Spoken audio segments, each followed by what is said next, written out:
ఓం శ్రీకృష్ణ పరబ్రహ్మణే నమః. ఓం శ్రీ పరమాత్మనే నమః. శ్రీకృష్ణ పరమాత్మ అర్జునుడికి బోధిస్తున్నాడు. అందులో ధ్యానానికి సంబంధించినటువంటి విషయాలు చెప్తున్నాడు. ఏదైనా యుద్ధం చేసినా కానీ ఏ పని చేసినా కానీ ధ్యానం చేసి పరమశాంతియుతమైనటువంటి మనస్సుతో పని చేస్తే ఆ పనిలో విజయాన్ని సాధిస్తాం. కాబట్టి ధ్యానం ద్వారా యోగంలోకి మనిషి వెళ్ళిపోతాడు. యోగం ద్వారా సమచిత్తుడవుతాడు. యోగం అంటేనే ఈ జీవుడు దేవుని వైపుగా పయనించడం.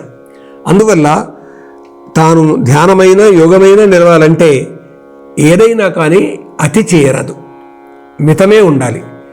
ఈ మితమే మనిషిని నిలబెడుతుంది. ఏదైనా అతి సర్వత్ర వర్జయేత్ అని వింటుంటాం కదా, అతి ఎప్పుడైనా వదలాల్సిందే అని. కాబట్టి ఆత్మధ్యానం వల్ల పరమశాంతిని పొందేటటువంటి ఇది ఏది ఎక్కువ ఉండకూడదు. అది ఏవేవి అని అంటే తినే తిండి కానీ పోయే నిద్ర కానీ అతి ఉండకూడదు అనేటటువంటిది. నాత్యస్నితస్తు యోగోస్తి నచైకాంత మనస్నిత నచాతి స్వప్నశీలస్య జాగ్రత్తో నైవచార్జున.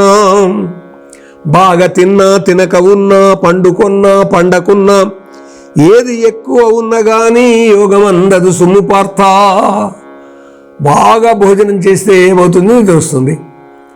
నిద్రపోవాలి అనుకుని ఊరికే నిద్రపోతే ఏమవుతుంది? సోమరిపోతనం వస్తుంది. తర్వాత ఊరికే నిద్రపోవడం, అసలు నిద్రపోకుండా ఉండడము అనేటటువంటిది కూడా సరికాదు. ఎక్కువ నిద్ర ఎక్కువ భోజనం, తక్కువ నిద్ర తక్కువ భోజనం, ఈ రెండూ సరైంది కాదు. మితమే ఉండాలి అనేటటువంటిది. అందువల్ల ఏదైనా అతి పనికిరాదు, మితము ఉండాలి అనేటటువంటి చెప్తూ కృష్ణ పరమాత్మ ఏమంటారు అని అంటే, ఎందుకు యుద్ధం చేసే అర్జునుడికి ఇవన్నీ అని అంటే, యుద్ధంలో కూడా అతి పనికిరాదు. ధర్మయుద్ధమే కావచ్చుగాక, కానీ ఇక్కడ మానవ జీవనానికి సంబంధించినటువంటి దివ్య సందేశము భగవద్గీత అందిస్తున్నది. కాబట్టి తాను చేసే కర్మ కానీ, తన యొక్క వృత్తి సంబంధి కానీ, నిష్కామ కర్మము కానీ, ఏదైనా కానీ తాను ఎంత అనాసక్తంగా చేస్తున్నాడో, ఎవరి కొరకైతే తాను చేస్తున్నాడో వారికి ఆ ఫలితాలు అందాలి. కర్మణ్యేవాధికారస్తే మా ఫలేషు కదాచన అనేది ఇప్పటికీ మనం విన్నాం. కాబట్టి ఇక్కడ ఎలా ఉండాలి మనిషి, భోజనం ఏ విధంగా ఉండాలి, విహారం ఏ విధంగా ఉండాలి అంటే ఆహార విహారాలు ఏ విధంగా ఉండాలి అనేటటువంటిది. అంటే మానవ జీవనానికి సంబంధించిన అనేక అంశాలు ఈ విధంగా భగవద్గీత బోధిస్తుందండి. ఇక్కడ చెప్తున్నాడు అర్జునునితోటి, యుక్తాహార విహారస్య యుక్త చేష్టస్య కర్మసు యుక్త స్వప్నావబోధస్య యోగో భవతి దుఃఖః. మితవహారము, మిత విహారము, మితమైన నిద్ర, మితంగా మేల్కొని ఉండడము అనేటటువంటిది ఏదైతే ఉన్నదో అతి జాగరణం కూడా అక్కర్లేదు. అది ఏమిటి అని అంటే అది నిజంగా యోగము లాంటిదే. కాబట్టి అలాంటి యోగి అయినటువంటి వాడికి దుఃఖాలు అనేటటువంటివి ఉండవు. అందువల్ల మితాహారము, మిత విహారము, కర్మలను మితవర్తనమును, మితము నిద్ర, మిత జాగరణము, ఉన్న యోగము దుఃఖహననము. అలా ఉంటే అది యోగం అనబడుతుంది. అది దుఃఖాన్ని హరిస్తుంది, దుఃఖం రాకుండా చూస్తుంది. కాబట్టి మితాహారం తీసుకోవాలి, ఎంత అవసరమో అంతే తీసుకోవాలి. ఒకటి పెద్దలు చెప్తారండి, దీని మీద అధ్యయనం చేసినటువంటి వాళ్ళు, మనము అన్నం సగం తీసుకోవాలి, సగం ఖాళీ పెట్టాలి. తర్వాత నీళ్లు పావు భాగం తీసుకోవాలి, మిగతాది ఖాళీ పెట్టాలి. తర్వాత శరీరంలో 25% గాలి ఉండేట్టుగా చూడాలి. అంటే 100% శరీరంలో శూన్యం ఉంది అని అంటే దాన్ని నింపాలంటే అన్నం సగంతో నింపాలి, నీళ్లు పావు భాగంతో నింపాలి, మిగతా పావు భాగము తాను ఖాళీగా ఉంచాలి అని అర్థం అండి.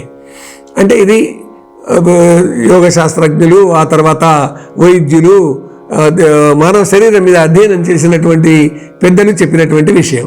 అదే కృష్ణ పరమాత్మ చెప్తున్నది ఇదేనండి. ఇప్పుడు మనం అనుకుంటున్న ఇది ఈ కాలానికి సంబంధించినది, ఈ సగం అన్నమే తినాలి, 25% నీళ్లు తాగాలి, మిగతా 25% ఖాళీ ఉండాలి, అప్పుడే ఆరోగ్యంగా ఉంటామనేది చెప్పుకుంటున్నాము. అది సరిగ్గా 5000 సంవత్సరాల క్రితం కృష్ణ పరమాత్మనే చెప్పారు.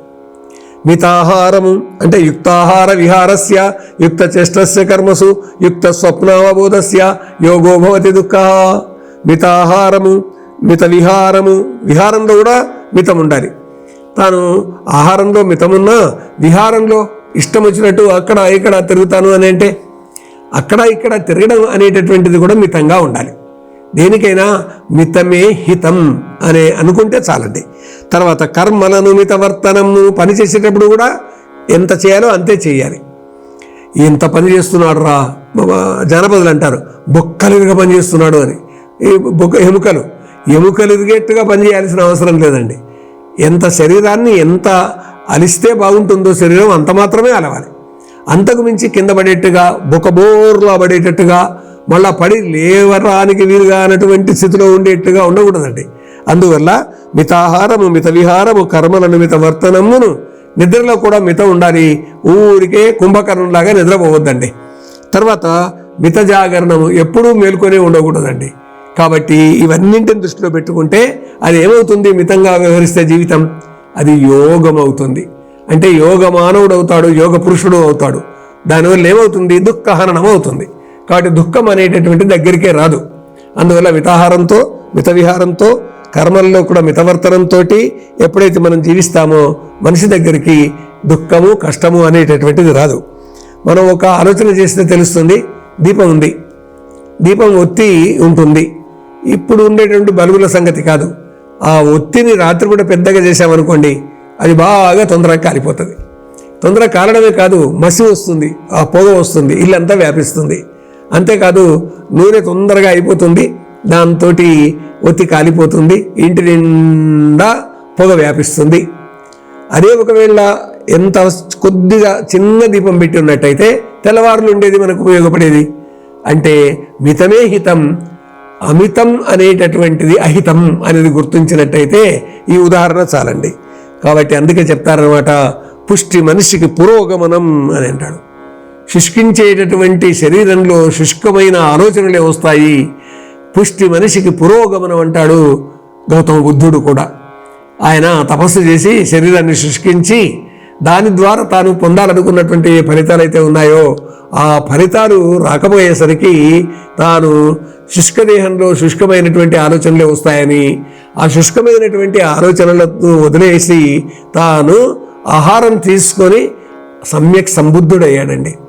కాబట్టి మహాత్ములైనటువంటి వారి యొక్క అనుభవాలతో కూడుకున్నటువంటి ఇటువంటి విషయాలను మనం భగవద్గీతకు ఉదాహరణలుగా జోడించుకొని మన జీవితాన్ని ప్రశాంతమయంగా మార్చుకుందాం, ప్రశాంత మార్గంలో నడిచేట్లుగా తీర్చిదిద్దుకుందాం. ఎత్ర యోగేశ్వర కృష్ణో ఎత్ర పార్థో ధనుర్ధరః తత్ర శ్రీః విజయో భూతిః ధ్రువా నీతిర్మతిర్మమా. స్వతంత్ర భక్తి యూట్యూబ్ ఛానల్ ని సపోర్ట్ చేయండి. మీకు ఈ వీడియో నచ్చితే లైక్ చేయండి, మీ స్నేహితులకు శ్రేయోభిలాషులకు షేర్ చేయండి, మీ అభిప్రాయాలను కామెంట్ చేయండి. సబ్స్క్రైబ్ చేయడం మాత్రం మర్చిపోకండి. స్వతంత్ర భక్తి YouTube channel. Please like, share and subscribe.